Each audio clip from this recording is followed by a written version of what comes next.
How do thousands of pumpkins show up every single year at the Canova Pumpkin House? Well, it's a question that might have popped in your mind. Yeah. Well, it doesn't happen overnight. Yeah, Marley goes for a ride with the farmer behind the whole project and talks about the village it takes to bring the pumpkins to Rick Griffith's home. Rain or shine, we're going on a hayride. We are with Jason Eakers. He is the man responsible for growing all of these pumpkins that you see here at the Pumpkin House located in Canova. So, Jason, talk to me about the dedication and work that goes into making all these pumpkins, growing them to what they are right now. Well, we usually plant the seed in June, and when we plant those seed in June, people ain't really thinking about the pumpkins, but when you go all summer long and, you know, like my nephew, my wife, without them I couldn't do it. He sprays the pumpkins every 6 days. There's a lot that goes into it even then. And then at the beginning of September, we're bringing our first load of pumpkins, and then we're getting all the shelving and everything, helping him get it up here and get it set up. There's just so much work goes into it. But in the end, it's so much fun. It's so much for the community. It brings so much to the town of Canova, Cerrito area. It's worth every bit of it when you meet people from different countries. And as a farmer, you see 50,000 visitors coming to see what you've worked hard all summer. That's the only thing in farming that I can see that you can get such joy out of, because everybody gets to see your harvest and how blessed you were. So it's really cool. A lot of tender love and care goes into growing all of these pumpkins. How many are there right now? There's a little over 3,000. So what you get into, you give them to schools, and we get a lot of schools that help us carve. And when those schools are helping us carve, you really don't know what went wrong or what they had to throw away. So I always bring extra pumpkins.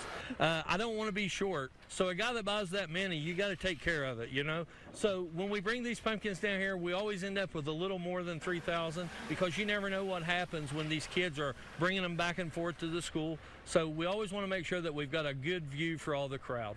And so talk about the next step. So after the last day of the Pumpkin House, what do you do with all the pumpkins? So what we're planning on doing, we're planning it Saturday.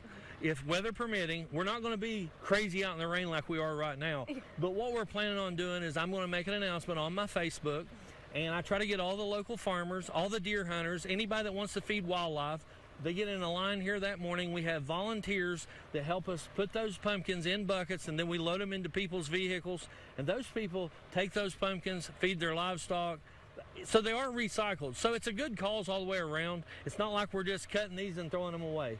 We have had to watch, because if we get pumpkins that's got sticks or something that a kid's designed, we throw those few away. But last year we did all those pumpkins in one day, and we had people waiting in line at 8 o'clock that morning, and they were people that made the second trip and didn't get any pumpkins. So in one day we'll get rid of the pumpkins. Then the work really begins. Then we start taking down all the shelving. We put it on my trailers, and we haul it to our storage place for the winter. So it'll be about another week after this is all over. But it is a lot of fun.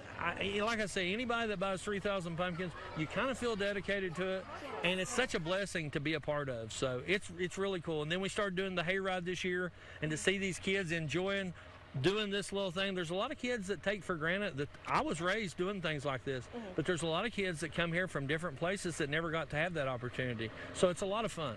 That's true. And just being on a hayride, I don't remember the last time I was on a hayride.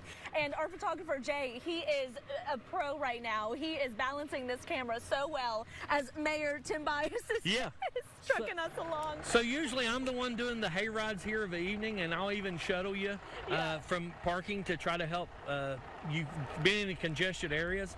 But we kind of did this a last minute thing, and you know, it's not about the money, it's about what the community gets out of it. And you know, just like tonight, if it's raining, I'm probably not going to have a hayride, but these kids love it. There's a lot of families come in here and have never had that experience, so it's a lot of fun. And like I say, it's just something else on the list that we can do, and people enjoy it. For sure. Well, thank you so much. That's a good blooper. Jason, thank you so much for joining me and talking to us about this. It's something truly special, all the dedication that you put into, you know, producing these pumpkins and really just ultimately helping people make so many good memories. It's a lot of good memories, and it's a win for everybody. Absolutely. But we thank Rick for getting this started. Rick's done so much for his community. Very proud to be a part of it. Yes, absolutely. Well, thank you so much, and we'll send it back to you ladies in the studio. Oh, that's great. It was funny because we were like, oh no, Jay, our photographer. It almost looked like he Yeah, flipped and back. Mayor Tim Bias Driving the tractor and almost threw Jay off. We'll That's get him for that one. hilarious. But Yes. last night they didn't have hay rides because of the rain, so definitely check Facebook if they do or do not tonight Right. because of the forecast. It might be a little iffy because of the weather there.